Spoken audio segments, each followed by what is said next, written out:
جس سے فجر کی آنکھ نہ کھل پاتی ہو تو وہ پوری رات جاگ کر گزارے تاکہ فجر قضا نہ ہو. نہیں، ایسا نہیں ہے.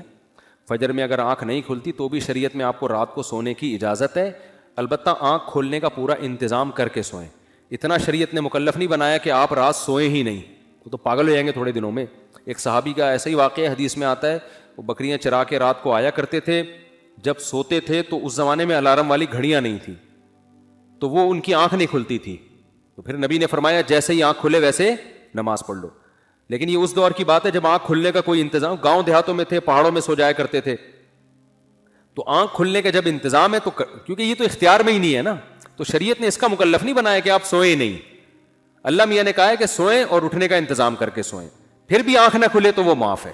انتظام کیا ہے بیگم کو بتا دیں، بیگم ایسے اٹھائے گی کہ آپ کے باپ بھی اٹھے گا انشاءاللہ.